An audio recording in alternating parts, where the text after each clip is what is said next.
para poder aprender los otros valores, ¿cuántos creen que Cristo fue un hombre excelente? Y de él tenemos que aprender muchísimo. Cristo, ¿por qué es excelente? No por lo que él hizo, no por lo que él hace, sino por lo que él es. ¿Amén? ¿Y qué es Cristo? Cristo es Dios mismo. Pero nosotros, mire, vivimos en una cultura. ¿Cuál es la cultura que nosotros vivimos hoy? La cultura que vivimos es la que medimos por las obras y por las acciones. Medimos los valores. Pero no medimos por algo importante, que es la moral. ¿Amén? ¿Por qué digo esto? Escuchaba en una ocasión una pareja que estaban cenando. Se los miraba bien enamorados, el hombre bien pulcro, educado, todo. Y al rato de terminar se van a pagar a caja, y en caja no sé qué es lo que pasó. Él hizo un pedido de comida, y al momento de estar en la congestión le dan una bolsa y él coge su bolsa y se va. Al salir en el carro, dice, él va a abrir, a ver qué le han dado, pues, ¿no? Y en ese momento, al abrir la bolsa, le dice a ella, mi amor, no sé lo que ha pasado, mira, en vez de darnos dinero, nos han dado la bolsa de plata. En vez de darnos comida. ¿Qué hubiese hecho usted si le pasara eso? Por ahí decía uno, en este caso de crisis, ¿uno qué hace? Me llevo la plata. Pero él dijo no. Él le sembraron el valor de la honradez. Entonces, ¿qué hizo? Dijo, no, tengo que ir a volver esto. Y entró nuevamente al restaurante y le dijo, mira chica, yo te pedí comida, pero tú me has dado este dinero, vengo a volver. Y ella se sorprendió de ver, no he visto tanta honradez, y dice que lo llama al jefe, al gerente, a contarle lo que aconteció. Entonces en ese momento el gerente también lo felicita, porque esto no es común, dice. En otro que hubiese sido, cogía la plata y se iba. Entonces le dice, déjame llamar a las redes sociales, llamar a la prensa, para que esto, mostrarlo al mundo, para que la gente vea y aprendan de este valor. Y entonces él dice en ese momento, no, le dice, por favor, no llame a nadie. ¿Y por qué? Le dice, porque la muchacha con la quien ando no es mi esposa, le dice. Entonces, el hombre es bueno, honrado, ¿sí? Pero inmoralmente está haciendo cosas malas. Y así hay gente que aparentamos cosas así, pero en otras cosas fallamos. Eso es gente, miren, este hombre fue excelente en números. Hay gente excelente en negocios, excelente en los trabajos, pero lastimosamente son malos, no tienen valor en la moral.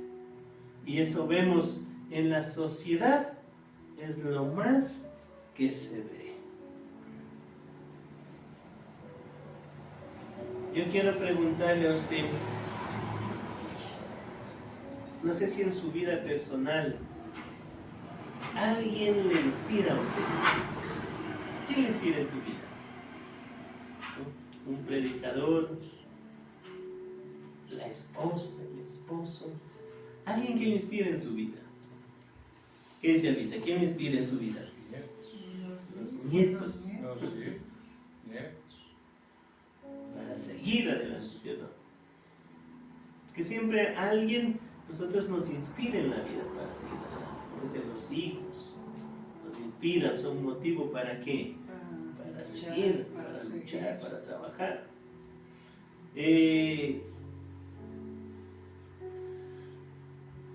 Yo puedo decir, ¿no? En mi caso personal, un hombre que me inspiró mi vida para lo espiritual fue mi pastor Néstor. Cuando él llegó, las enseñanzas que él escuchaba eran tan diferentes a las enseñanzas de las otras iglesias. Y me impactaban las palabras que decía, y eso me llevaba a seguir adelante. Cuando nos comenzó a hablar de la visión de la iglesia, y nos comenzó a hablar de su pastor, el pastor José Satirio dos Santos, también él hablaba bien de él, que lo inspiró a él, y nosotros también lo conocimos a él, y ver cómo son las enseñanzas de él, cómo enseña. Un hombre de Dios que es guiado por Dios, inspira, ¿sí o no? Y así tenemos diferentes hombres que nos inspiran, pero por más pastor excelente, íntegro, obediente, muy organizado que sea, ¿ve? Solo nos inspira, pero no hay como alguien que está dentro de nosotros. ¿Y sabe quién está dentro de nosotros? Es Jesucristo. Y Jesucristo es quien debe inspirarnos, y no solo inspirarnos, sino transformar nuestra vida. Amén. ¿Cuántos quieren ser transformados por la vida de Jesucristo? Y por eso cuando usted ya tiene un pensamiento diferente a la sociedad, entonces usted no se mueve por una religión, usted no se mueve por una iglesia, usted se mueve es por eso que está dentro de usted, y ese es el Señor Jesucristo. Por eso Cristo, ¿qué hace? Te transforma, y Cristo nos lleva, ¿sabe a dónde nos va a llevar? A un nuevo nivel de excelencia. Eso es lo que Cristo quiere hacer. Yo siempre escuchaba las palabras de mi pastor Néstor. Él decía, vamos de lo bueno a lo mejor, y de lo mejor tenemos que ir a lo excelente. Pero para llegar a lo excelente tenemos que pasar proceso. Y ahí en el proceso es donde nosotros comenzamos a madurar. Y a veces nosotros no entendemos, pero ¿por qué, Señor? ¿Por qué? ¿Por qué me pasa esto? ¿Por qué hay esos cambios? Y cuando uno va entendiendo que estamos en las manos de Dios, Dios lo que va haciendo es transformándonos para ser excelentes. Excelentes en la alabanza, excelentes en la enseñanza, excelentes con la familia, excelentes donde vayamos, donde el Señor nos lleve. Amén. Entonces yo les mandaba por el mensaje, por el chat, la invitación. Hoy vamos a hablar de una sanidad emocional, porque muchas veces no está aquí el personaje, pero me llamaba temprano y me dice, pastor, quiero preguntarle un asunto, está ocupadito un poquito, le digo, cuente. Y me dice, ¿qué le parece eso de que están ofreciendo ganar dinero a través de ¿cómo es esto? ¿Cómo es que se llama esta señora, Vero? Rodríguez, no me acuerdo. Una del gobierno, que ella está motivando a la gente que inviertan dinero, que inviertan 170 y después eso sigue creciendo. Y entonces ella dice, aquí hay mucha gente que ha hecho eso. Tengo una amiga que ha hecho, y dice que ya tiene la plata en la cuenta. Pero le digo, ¿ya retiró? Porque le digo, solo es dinero electrónico. Hoy le muestran en su cuenta, en su plataforma que tiene, pero el asunto ya los tiene nada más. Entonces, pero es que dices que uno y otro dicen que está buenísimo, pero le digo, es que nosotros somos movidos por las emocionalmente, y el rato de la necesidad, uno ¿qué piensa? Facilito, si uno invierto mis 170, como quiera me los busco, y eso va a producir y va a haber dinero. Pero más allá, ¿cuánta gente ha sido estafada? ¿Cuánta gente está quebrada por creer en eso? ¿Por qué? Porque somos enfermos emocionalmente. que nosotros nos movemos por emociones, por eso debemos tratar de ser excelentes. ¿En qué? En lo emocional y excelentes en lo mental. ¿Por qué en lo mental? Porque todo depende de aquí. ¿Ve? Cuando nosotros hacemos funcionar la cabeza de acuerdo a la palabra de Dios, entonces ya no nos movemos por emociones, sino nos movemos por la verdad que es la palabra de Dios. Nosotros, nuestra creencia ¿cuál es? Creemos en un Dios trino, el Padre, en el Hijo y el Espíritu Santo. Estamos tratando en estos tiempos una serie sobre el Espíritu Santo de Dios. La semana anterior mirábamos, el apóstol Pablo dice como una despedida, un saludo de despedida a la iglesia, y les dice: la gracia del Señor Jesucristo, el amor de Dios Padre y la comunión del Espíritu Santo sea con todos vosotros. Entonces vemos los tres ahí: Jesús, vemos a Dios el Padre y al Espíritu Santo. Son tres, pero que cumplen funciones diferentes. Amén. Funciones diferentes, se mueven diferente.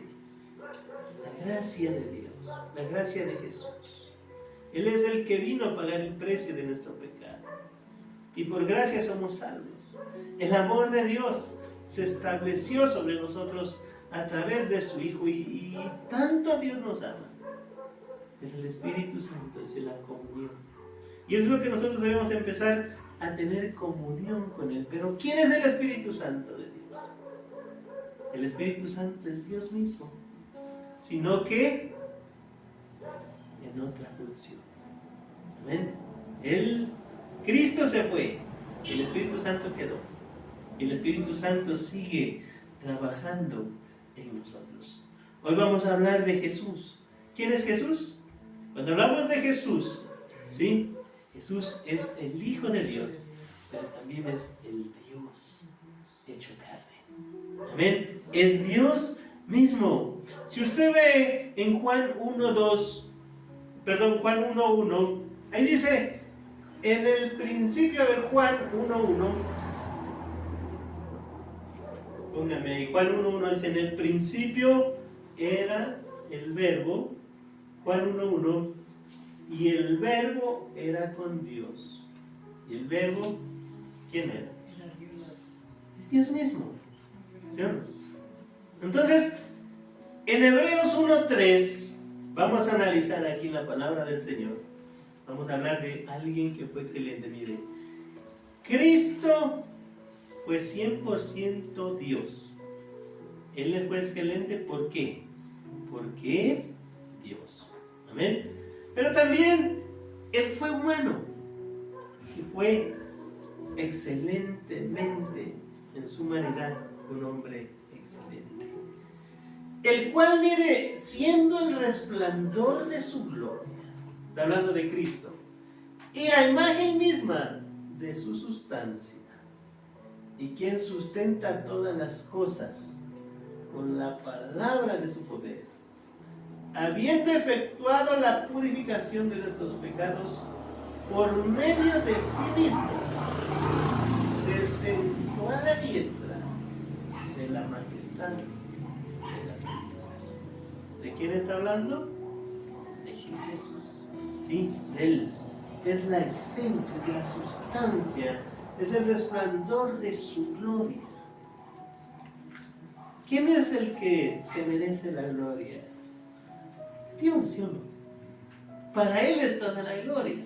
Pero el Cristo es el resplandor de su gloria y es la imagen misma de su sustancia, de su poder, de su imagen, que dice: ¿y quién sustenta todas las cosas? Con la palabra de su poder. Cristo es el Verbo. ¿Qué es Verbo? Es la palabra. si analiza, este es un misterio de los tres en uno. Pero son tres que cumplen funciones diferentes, pero son uno. Entonces, ¿quién es Cristo? Él es Dios. Y por eso fue excelente. Pero también, como le dije, fue humano. Es excelente. ¿Sabe por qué más? Porque Él fue el primogénito. Si usted analiza vamos al 5, cambiémonos al 5 ahí mismo, Hebreos 1:5. Porque ¿a cuál de los ángeles dijo Dios?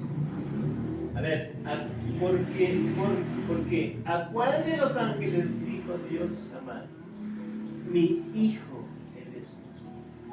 ¿A cuál de los ángeles dijo Dios? A ninguno, ¿sí o no? Sino ¿a quién le dijo? A Jesús. Mi hijo eres tú, yo te he engendrado hoy y otra vez. Yo seré a él padre y él me será mi hijo. Él creó ángeles, pero a ninguno de los ángeles le dijo, tú eres mi hijo, sino que a Jesús le dijo, tú eres mi hijo. En otras palabras, es el primogénito de todos los hijos. ¿Nosotros qué salimos para él? Hermanos de Jesús. Él es el primero. Y como es primero, entonces ¿él qué hace? Él es la imagen, o Él es el modelo en el cual nosotros debemos seguir. Y debemos seguir su excelencia. Por eso muchos, mire, por afuera dicen que todos somos hijos de Dios, y no todos somos hijos de Dios. Todos somos creación. ¿Somos hijos de Dios cuándo? Nosotros recibimos a Cristo. Ahí nosotros pasamos a ser hijos de Dios. Él es excelente, ¿por qué? Porque Él es Dios. Él es Dios y por eso es excelente. Pero también fue humano, y como humano, Él fue excelente. Yo quiero que nos vayamos a Hebreos 2:17, miren. Estamos viendo de la excelencia de Jesús. Hebreos 2:17. Por lo cual, dice, debía ser en todo semejante a sus hermanos. O sea, ¿semejante a quién? A nosotros. Él fue como nosotros. Él fue un humano. Para venir a ser misericordioso y fiel sumo sacerdote en lo que a Dios se refiere, para expiar los pecados del pueblo. Entonces, mire, regréseme ahí. Él debía ser en todo semejante. No dice en algunas partes nomás, sino en todo. En otras palabras, físicamente, ¿cómo era Él? Como nosotros. ¿Sí está entendiendo? Él, ¿qué se puede decir? Él hacía el 1 y el 2. ¿Sí me hago entender? Tenía sus necesidades. ¿Él qué más hacía? Comía, porque tenía hambre. Dormía, porque tenía sueño. Era un hombre común y corriente. No sé si roncaba, como usted y como yo. Si ronca el Marcelito.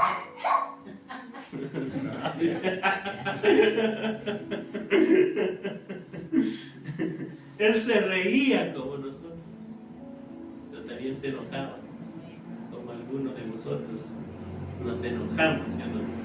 Pero Él no se enojaba mucho. Nosotros, ¿verdad? Cuando nos enojamos de más, ¿sí o no? Bienvenida, sí, amiga. Entonces, hablando de Cristo, Cristo fue un humano, pero que fue un humano excelente. Y por eso nosotros debemos imitar lo que Él hizo. Hay personas que les cuesta hablar de Cristo. Y en iglesias solo hablan más de ellos o de otras cosas. Y por eso es que la gente vive de emociones. Yo quiero decirle, mire, nosotros somos una iglesia cristocéntrica. ¿Qué quiere decir? Que nosotros creemos en Jesucristo. El único camino para llegar al cielo, ¿quién es? Jesús. Jesucristo, no hay otro. El único medio para ir al cielo es Él. ¿Quién murió por usted y por mí para perdonar nuestros pecados? ¿Quién fue? Jesucristo. Y si nosotros nos ponemos a hablar de otros, hay gente a veces que solo hablan de uno, y es que yo cuando conocí a Cristo, es que yo cuando y era así, asado y cocinado, y solo hablan de uno. No sé si he escuchado. A veces esa gente aburre escucharlo, ¿sí o no? Solo hablan de ellos, y no hablan de Cristo. Entonces, por lo cual debía ser en todo semejante a sus hermanos, pero opuesto. ¿Para qué? Para venir a ser misericordioso. O sea, Él tenía que experimentar cómo es el humano. ¿Para qué? Para ser misericordioso. Porque Él sabe las necesidades suyas. Él sabe cuando usted está triste. Él sabe cuando usted está alegre. Él sabe cuando usted está enfermo. Él sabe cuando usted está cansado. Él sabe cuando usted quiere desistir. Él todo sabe. Pero ¿sabe qué? Él pasó todo eso para tener misericordia. No para criticarnos ni juzgarnos. Muchas veces nosotros nos olvidamos, ¿sí o no?, de que éramos borrachines o borrachitos y criticamos al borracho. Ay, borracho sucio. No cambia, solo tomando. A veces nos olvidamos de que nosotros éramos mentirosos. ¿Cuántos éramos mentirosos?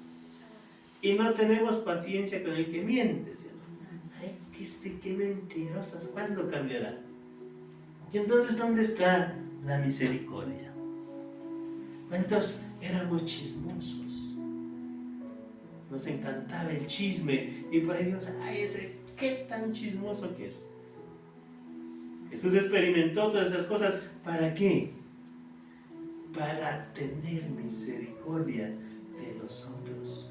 Había mucha gente arrogante, orgullosa, egocéntrica, que solo piensa en él, y criticamos a ese egocéntrico. Pero no, nosotros tenemos que aprender a Cristo. ¿Cómo decíamos que es Cristo? ¿Cómo es Cristo? Excelente. Amén. Misericordioso. Y cuando usted aplica la misericordia, entonces usted pasa a ser de los excelentes. Pero si no hay misericordia, vamos al 18. Siguiente versículo.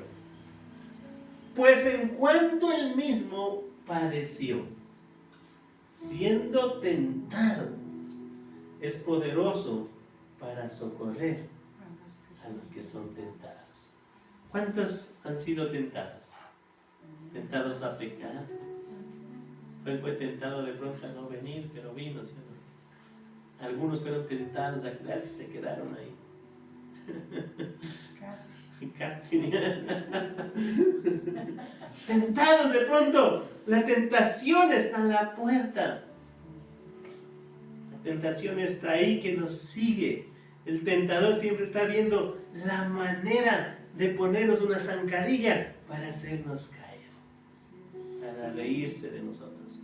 Pero dice la palabra de Dios que Él fue tentado, padeció siendo tentado Él mismo, y es poderoso para socorrer a los que son tentados. Yo quiero decirle que Jesús fue tentado en sus emociones. Amén. Y mentalmente. Él fue tentado en sus emociones. Cuando hablo de emociones es de acá. Y cuando hablo mental es de aquí de la mente. No sé si a usted le ha pasado que estamos felices. Nos reímos todo. Con la familia, con los amigos. Y de pronto le llegó un pensamiento a su cabeza. Se acordó que tiene que pagar una deuda y mañana me toca pagar y no hay de dónde. ¿Qué pasa esa felicidad? Se acabó, ¿sí o no? O se acuerda que tiene un problema con su esposa, con su esposo. ¿Sabe qué? No sabemos controlar las emociones. Hay gente así. Las tentaciones, miren, emocionales y mentales ocurren constantemente. Y por eso nosotros en esta noche vamos a hablar de sanidad emocional. Tenemos que tener claro que las tentaciones emocionales y mentales ocurren constantemente. Jesús fue tentado en sus emociones. Él fue tentado en 3 áreas. ¿Saben cuál? En el orgullo. Él fue tentado en la tristeza y en la angustia. Él fue un hombre, no se olvide, como usted y como yo. ¿Amén? Cuando uno se da cuenta que es tentado en el orgullo, cuando usted tiene iras, ese es un problema. Cuando usted tiene un problema de ira, es que está siendo tentado en el orgullo. Cuando tenemos un problema de falta de perdón, estamos siendo tentados en el orgullo. Imagínese Jesús. En Mateo 27:39, cuando Él estaba colgado en la cruz, Él estaba con semejante dolor ahí. ¿Usted se puede imaginar el cuadro de Jesús? Con sus emociones revolucionadas, estaría triste, no sé qué estaría, sufrido. Y pasan por ahí, y los que pasaban le injuriaban.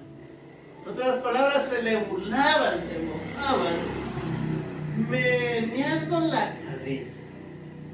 ¿Usted se ha visto cuando alguien no entiende, qué hace? Ya no entiende remedio. Y de pronto se pasaban meneando la cabeza viendo. ¿Y saben lo que le dicen? Siga. Siguiente versículo.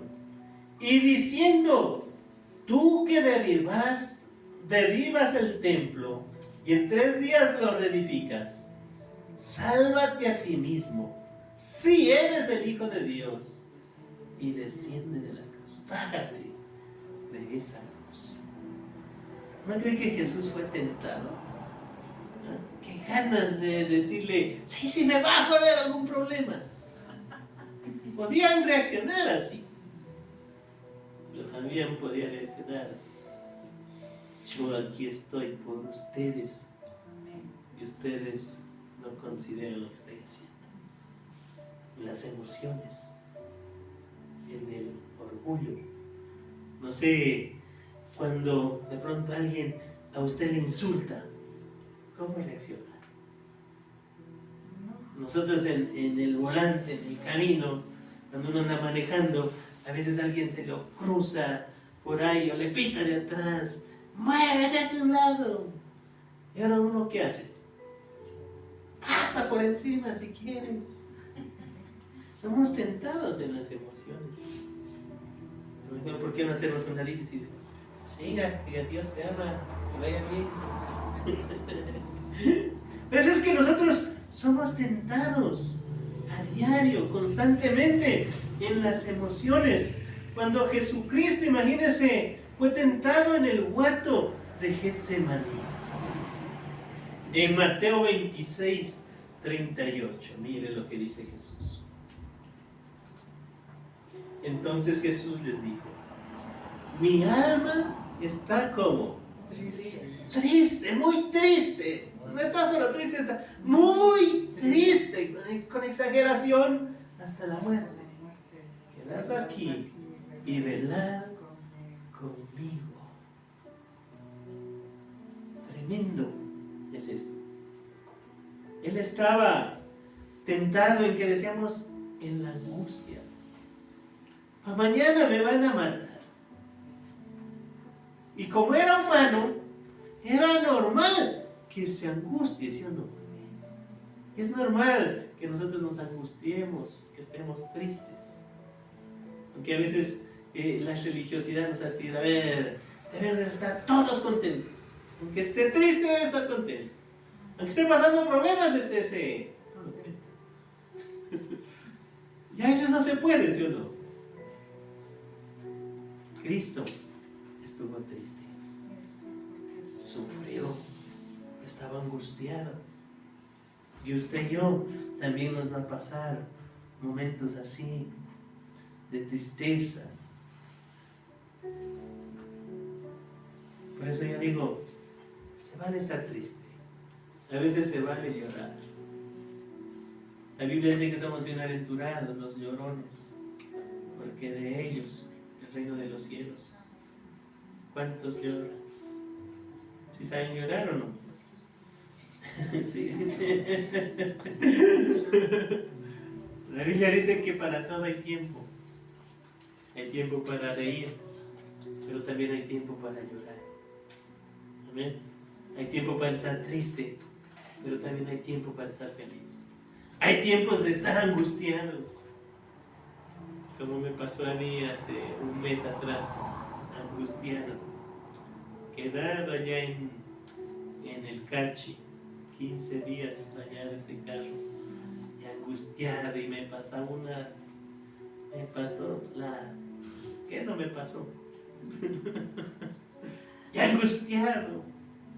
Hay tiempos, pero ahí debemos meditar, saber que todo lo que nos pasa a nosotros nos ayuda para bien. Pero algo importante que nosotros debemos hacer, ¿sabe lo que hizo Jesús? Jesús controló sus emociones. Y cuando uno tiene sanidad en lo emocional, entonces uno puede controlar. Podemos estar tristes momentos, pero no debemos llevar una vida de tristeza. Son momentos que nos vamos a entristecer o vamos a estar angustiados, pero ¿qué debemos hacer? Controlar las emociones. Jesús fue un hombre excelente. Entonces, aunque venga la tristeza, ¿qué vamos a hacer? Podemos superar la tristeza, ¿sí o no? La tristeza va a llegar. Aunque vengan tiempos difíciles, podemos superar esos tiempos difíciles. Y por eso hoy vamos a ver principios para qué. Cómo ser excelente emocionalmente y mentalmente. Cuando hablamos de excelencia emocional, es no dejarse llevar de las emociones, sino saber controlarlas. Lo que le decía hace rato. Me dicen por aquí, no hay trabajo, listo. Pero hay una oportunidad de ingresar dinero para poder generar más dinero. Y entonces, como no controlo las emociones, voy, pido dinero, invierto y después me estaban. Eso pasa.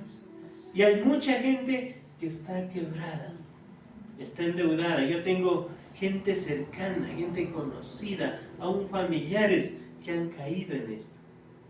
¿Por qué? Por no saber controlar las emociones. Amén. ¿Qué debemos hacer? Lo primero, el primer principio para controlar nuestras emociones, debemos ser participantes de Cristo. Hebreos 4:14, ayúdenme ahí. ¿Qué debemos ser? Participantes de Cristo. Por tanto, dice, temiendo, a ver, 4, ¿qué le dije? Hebreos 4:14. No, póngame Hebreos 2:14.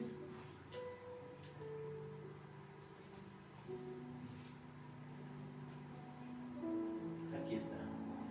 Así que, por cuanto los hijos participaron de carne y sangre, Él también participó de lo mismo para decir por medio de la muerte. No.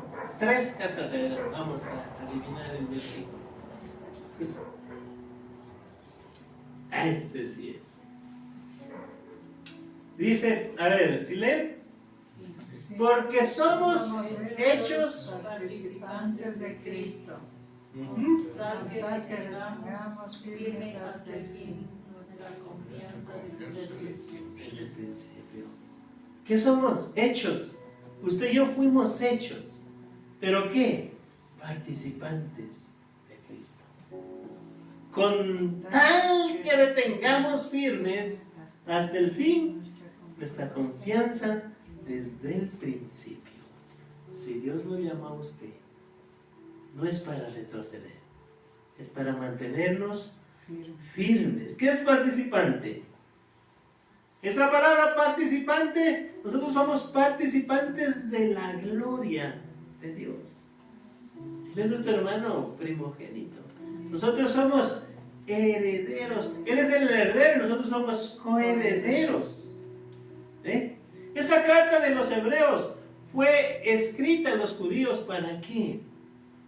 Para hacerles ver la deidad de Jesús. Y en la carta de los hebreos es donde más se dice hermanos, hermanos, hermanos, y trata de hermanos de Jesús, porque somos participantes de la gloria de Jesús. Cuando Cristo está en usted y en mí, hay una garantía. ¿Sabe cuál es la garantía? Que nosotros vamos a ser excelentes emocionalmente. Hay gente que no tiene a Cristo. Y la gente que no tiene a Cristo no le importa nada. No le importa ver sufrir, no le importa hacer daño, no le importa matar, robar, no le importa nada, ¿sí o no? Hoy que estamos se puede decir en los últimos tiempos, en las generaciones postreras que habla Timoteo, ¿cómo son los hijos? Amadores de sí mismos, egoístas, vanagloriosos, blasfemos, irrespetuosos. Y son aún nuestros hijos que están en Cristo y todos los que no tienen a Cristo. ¿Cómo será el comportamiento de ellos? Solo en su pensamiento está que de continuo el mal. El que no tiene a Cristo no le importa nada, es vacío por dentro y solo tiene egoísmo. Amén. ¿Sí conoce gente así? Yo creo que usted y yo no somos así, ¿no? La tristeza, mire, la tristeza, la angustia que cuando nosotros tengamos, o el sufrimiento, solo se lo puede superar cuando Cristo está en nosotros. Por eso nosotros fuimos creados de una manera dependiente. ¿Dependiente de quién? Dependiente de Cristo. Porque si usted no depende de Cristo, la gente que no tiene a Cristo está mal emocionalmente, vive amargado, sufrido. Pero nosotros que somos dependientes de Cristo, ¿qué debemos hacer? Controlar las emociones. Amén. Vamos a controlar las emociones. ¿Y cómo las controlamos las emociones? Conociendo a Dios. Cuando usted conoce a Dios, en Hebreos 3:7, volvámonos ahí a Hebreos 3:7, dice su palabra, por lo cual, como dice el Espíritu Santo, si oyeres hoy su voz. ¿Cuántos están oyendo la voz de Dios? Él dice, si oyeres hoy su voz. Sigamos. Siguiente versículo. No endurezcáis vuestros corazones. ¿Qué hay que hacer? No endurecer el corazón como en la provocación en el día de la tentación en el desierto. ¿Sabe qué pasó ahí? La gente provocó a Dios. ¿Cómo provocó? Con la desobediencia. Sigamos, siguiente versículo. Dice, donde me tentaron vuestros padres, me probaron, mire, y vieron mis obras. ¿Cuántos años? 40 años. Usted se puede imaginar, la gente vio las obras del Señor por 40 años. ¿Qué pasó? Cuando Israel fue libertado de la esclavitud, ¿cuál fue el primer milagro? El primer milagro, ¿sabe cuál fue? Que ellos salieron con oro. Ellos no tenían oro, pero cuando salieron bendecidos con oro. Ellos no tenían que comer, eran esclavos, y cuando salieron tenían todo. Primer milagro. Segundo milagro, ¿cuál fue? Cuando cruzaron el Mar Rojo. Y entonces ellos cruzaron, se abrió el mar al otro lado, y Faraón con sus caballos, con sus coches, quedaron ahí. ¿Qué fue eso? Un milagro. Milagros que ellos miraban todos los días. Cuando estaban en el desierto, de pronto el hijo se acercó donde la mamá y le dice, mamá, no tengo ropa. Y ahora la mamá se rasca la cabeza y ahora, hijito, nos toca vivir la de Adán y Eva,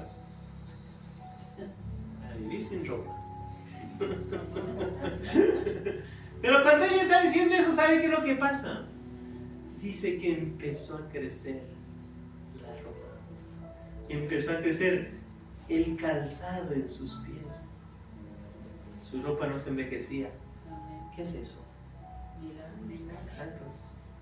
Cuando ellos tenían hambre, Señor, tenemos hambre, codornices, carne amontonada que aún hasta por la nariz dice que se les salía de lo que tenían carne para comer.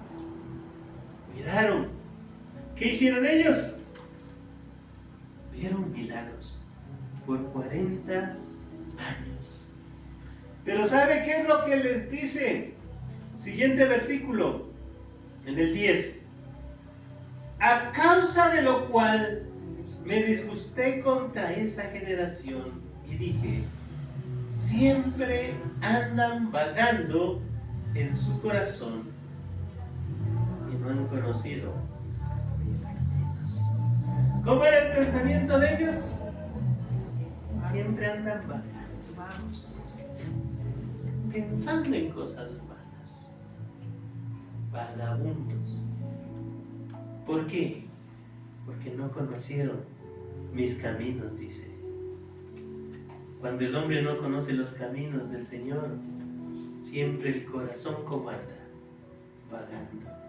El corazón es duro del hombre. ¿Usted si le ha predicado a alguien que no tiene a Cristo? Rechazan, reniegan. Entre más les predica, más duros se vuelven. Se enojan, ¿por qué? Porque no conocen los caminos del Señor, no conocen al Señor. Esta gente, Israel, ¿sabe qué hizo? Ellos vieron los milagros, experimentaron los milagros, pero nunca conocieron a Dios. Y esto es triste. Así hay gente que vemos milagros todos los días, que experimentamos milagros, pero que no lo conocemos. Y entre más nosotros no conozcamos a Dios, más desesperados, más angustiados vamos a andar. Y por eso, ¿qué debemos hacer? ¿A qué nos está llevando el Señor? A que lo conozcamos. Para poder controlar las emociones, necesitamos conocer a Dios. ¿Y sabe por qué no se conoce? Por la incredulidad. ¿Qué es la incredulidad? Un pecado. Ellos, esta gente, no entró en el reposo del Señor. ¿Por qué no entró en el reposo del Señor? Porque ellos no creían. a pesar de que veían todos los días milagros. No conocieron los caminos del Señor. ¿Cuál es para Israel? ¿Cuál era el descanso para ellos? ¿Saben quién? En el Antiguo Testamento era la tierra prometida.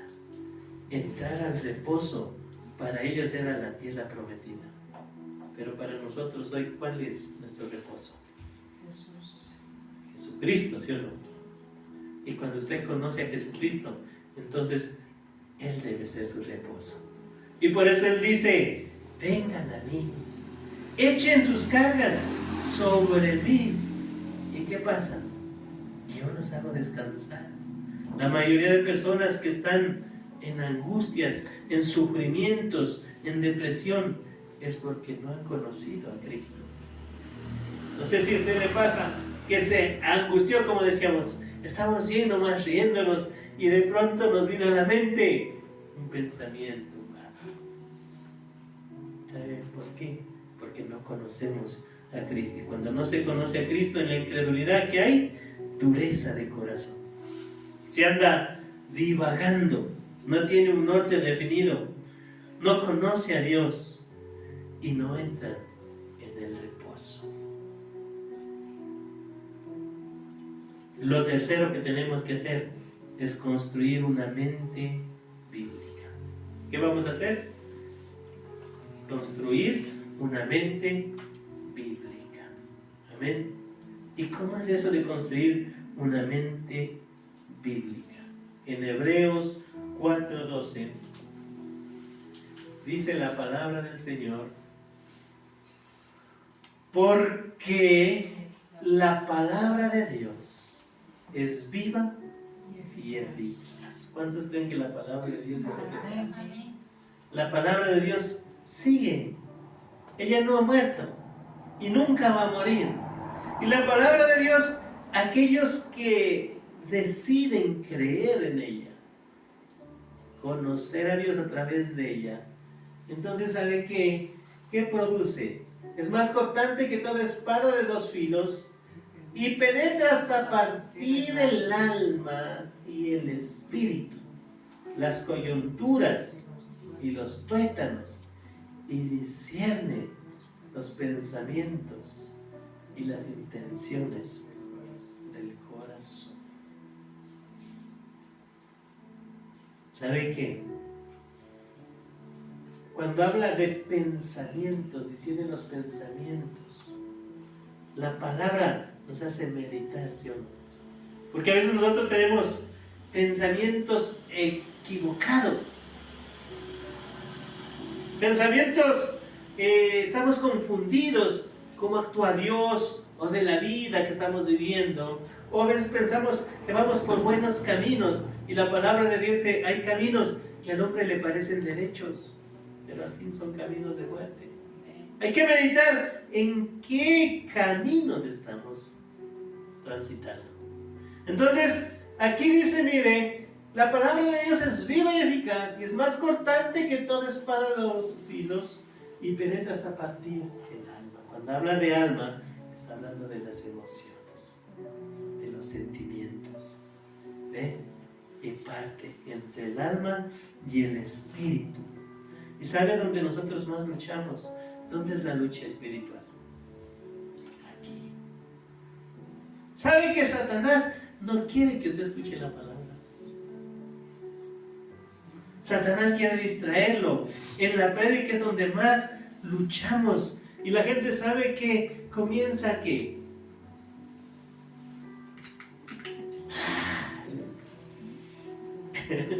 A bosteciar.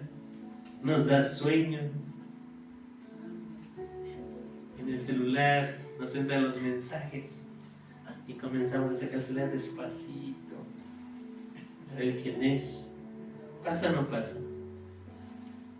Aquí estamos concentraditos y ya también nos pensamos, nos acordamos de los problemas. Ay, creo que me olvidé de apagar la estufa y ahora se quema la olla y habrá un incendio y comenzamos ¿a qué? A divagar. Aquí es la guerra espiritual. Y por algo Jesús dijo, ¿saben qué es lo que dijo un día? cuando se siembra la semilla, el afán y la ansiedad hacen que la semilla se pierda. Amén. El afán y la ansiedad. Y el diablo viene ¿para qué? Para robar la semilla. Él no quiere que usted tenga semilla en su corazón. Él no quiere que usted tenga semilla en su mente.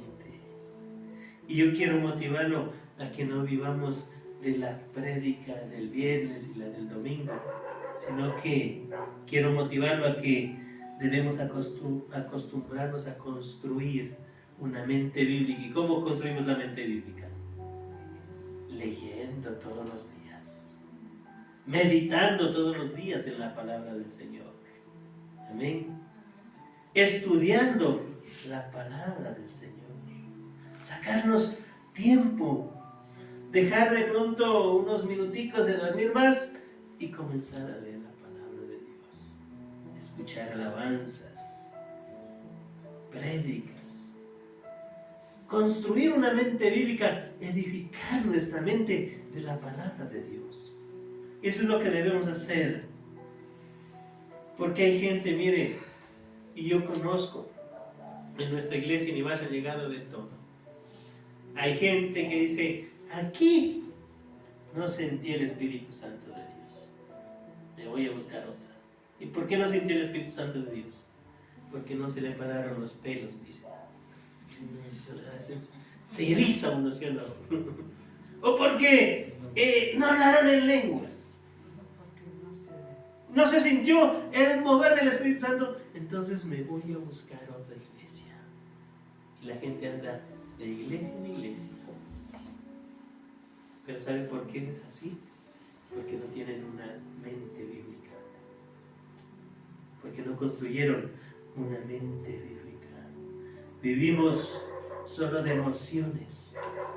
Vivimos más amando al Señor con el corazón, ¿sí? Tenemos un corazón grandote para amar al Señor. Uy, es que qué lindo el Señor. ¿Cuántos aman al Señor? ¡Amén!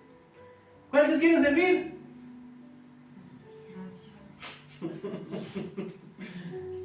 ¿Cuántos quieren la alabanza? ¡Amén! Todos quieren venir a cantar. ¿Cuántos quieren hacer un grupo bíblico?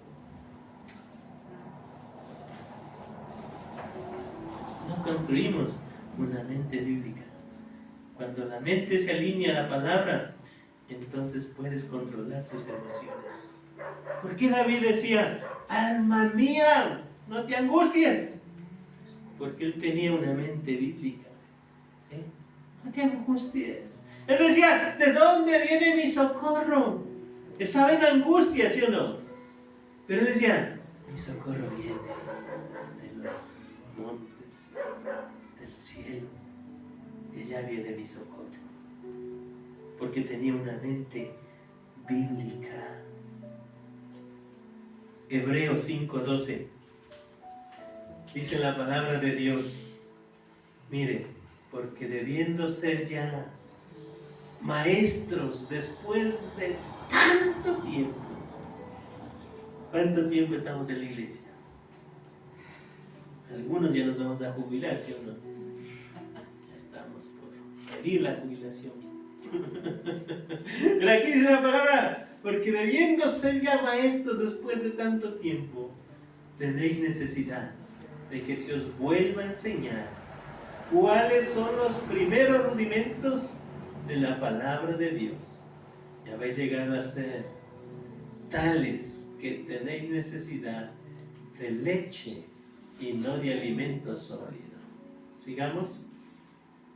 Y todo aquel que participa de la leche es, ¿qué es? Inexperto en la palabra de justicia, porque es niño. Cuando uno no desarrolla una mente bíblica, ¿sabe qué somos? Inmaduros. Un niño no es maduro, ¿sí o no? Un niño es inmaduro, él se entretiene, él anda por ahí divagando, jugando. ¿Cómo cuesta tener a un niño en la iglesia, ¿sí? En el culto? Y que esté ahí atento. inexperto, dice. Somos como niños cuando no construimos nuestra mente bíblica. Porque el apóstol aquí les está llamando la atención y les dice, ustedes ya después de tanto tiempo deben tener una mente bíblica, construir su mente. La palabra debe estar aquí. Pero ustedes tienen necesidad de leche y miel. En otras palabras, ¿cuánta gente vive por años y no puede perdonar? ¿Sí o no? Y le dice al Señor, ayúdame a perdonar a mi suegra, que me ofendió hace 40 años y no puedo perdonarla. ¿Qué es eso? Un niño. No es un adulto. Y si hay gente con resentimientos por años. Hay gente adulta que toca andarle cambiando los pañales porque es un niño, que toca andarle soportando las altanerías, los caprichos. Hay gente que no hay ni cómo decirle nada porque se ofende y se va. Así hay gente. Cuando ven alguna cosita nomás que no me gustó, entonces me voy para acá. Acá dice que me ofrecen todo amor, pero aquí en esta vuelta no hay amor, porque aquí no me abraza, aquí no me presta atención, pero acá sí, acá me regalan cosas y por eso es que me aman. No. ¿Nosotros qué debemos hacer? Construir una mente bíblica. Cuando formas una mente bíblica, cada temporada o cada año nosotros debemos tener un reto, ser mejores. ¿Ven? Ir cambiando.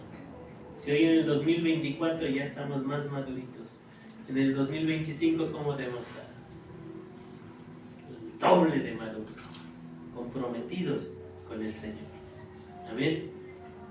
Debemos ir mejorando cada año, mejorando la versión, porque la Biblia dice que la senda de los justos es como la aurora, que va de aumento en aumento hasta que llegue el día. Así somos nosotros y así debemos ser. Entonces, mis amados hermanos, yo quiero que se pongan en pie antes que sigan cabeceando, antes que se me duerman. Hoy nadie cabecea y yo quiero motivarlo. ¿Cómo se lo conoce al Señor? Con la mente. Amén. Usted tiene la palabra de Dios, dice en Josué 1:8. Dios le decía a Josué iba a empezar un trabajo.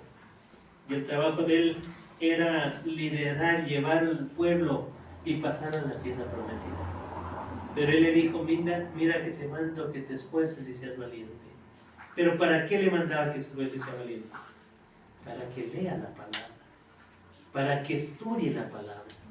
Porque estudiar la palabra no es fácil. Estudiar la palabra es de valientes, no es de vagos, no es de desocupados. Estudiar la palabra es de valientes. Después del trabajo, se pega un baño, aunque esté cansado, pero usted ¿qué debe hacer?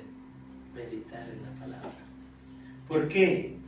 Mira que te mando que te esfuerces valientes. No temas ni desmayes porque yo estoy contigo, dice el Señor donde quiera que vaya. Siguiente versículo. Y Josué mandó a los oficiales, a ver más atrás parece que es, nunca él se apartará de tu boca este libro de la ley, sino que de día y de noche meditarás. Meditar. ¿Qué es meditar? Pensar, ponerse al frente de ese texto y decir, a ver, si ese texto dice, no mentirás. Hay un texto que dice solo, no mentirás, ¿sí? Fácil de aprendérselo. Pero si usted se ve que todavía miente, ¿qué hay que hacer? Superarse, para ya no mentir más. Si el texto dice, no dejando de congregarse, como algunos tienen por costumbre, y usted no se congrega. Entonces, ¿qué tiene que hacer? Meditar, ¿sí o no? ¿Me estoy congregando o voy de vez en cuando? Entonces, ¿qué toca hacer? Es un devocional.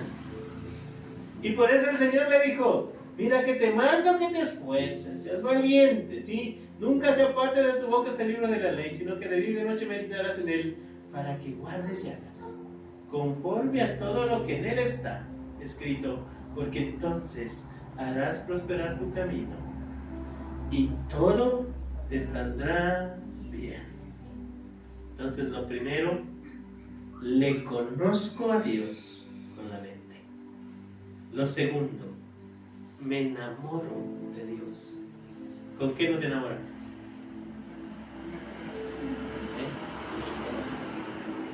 No sé, cuando usted era novio